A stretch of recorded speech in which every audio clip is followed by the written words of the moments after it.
안녕하세요. 저는 이 영상을 통해 올리버 섹스의 아내를 모자로 착각한 남자를 분석해보고자 합니다. 자, 그러면 함께 가보시죠. 이 책의 저자는 신경정신과 의사 올리버 섹스입니다. 아내를 모자로 착각한 남자는 그가 만난 신경학적 질병을 앓고 있는 다양한 환자들의 인생사를 이야기로 펴낸 것입니다. 책의 제목 아내를 모자로 착각한 남자는 그 다양한 이야기 중 인식불능증에 걸려 아내와 모자를 구분하지 못하는 한 남성의 이야기입니다. 이처럼 책에서는 신기하지만 다소 안타까운 뇌질환 환자들의 이야기를 상실, 과잉, 이행, 단순함의 세계라는 네 테마로 나눠 소개를 합니다.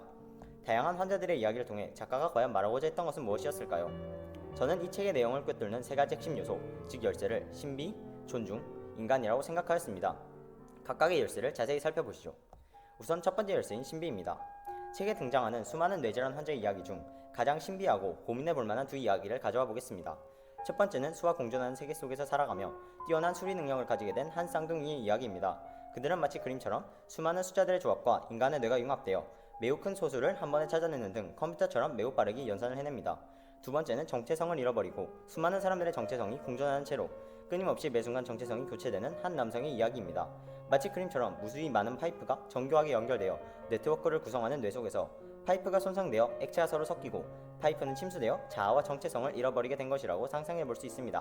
하지만 그들의 정확한 뇌구조에 대해서는 확신할 수 없습니다.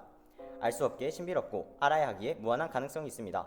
이러한 신비를 가진 것이 바로 우리 인간의 뇌입니다. 자, 그럼 두 번째 열쇠인 존중으로 넘어가 보죠. 앞에서 보았던 것처럼 우리의 뇌내 세계는 신비롭고 정확하게 어떻게 구성되어 있는지를 알 수 없습니다.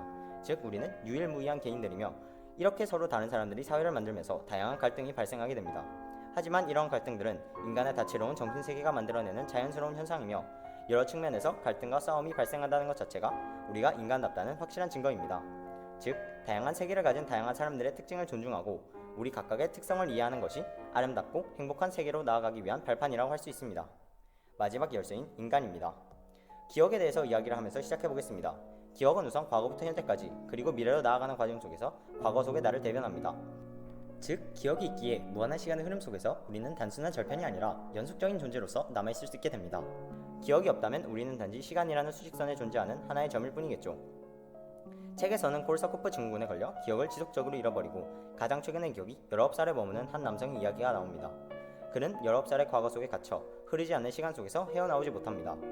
우리도 이러한 기억의 소멸로부터 안전하지 않습니다.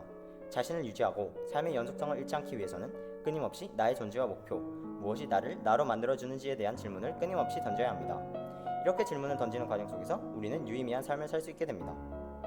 이제 찾은 세 열쇠를 조합하여 아내를 모자로 착각한 남자가 과연 말하고자 했던 바는 무엇일지에 대하여 생각해봅시다. 신비라는 열쇠에서는 우리 인간이 가진 신비로운 뇌와 무한한 가능성에 대하여 논하였습니다. 이를 확장하여 존중이라는 열쇠에서는 서로의 다름을 존중하고 개개인의 특징을 이해하고 발전시켜 나가는 과정의 중요성에 대하여 주장하였습니다. 마지막 열쇠인 인간에서는 인간의 본질과 기억에 대해서 이야기를 해보았습니다. 결과적으로 이 세 열쇠를 통해 하나의 결론에 이르를 수 있었습니다. 우리 인간은 무한한 능력과 상상할 수 없는 신비를 가진 고유한 존재이다 라는 것입니다. 감사합니다.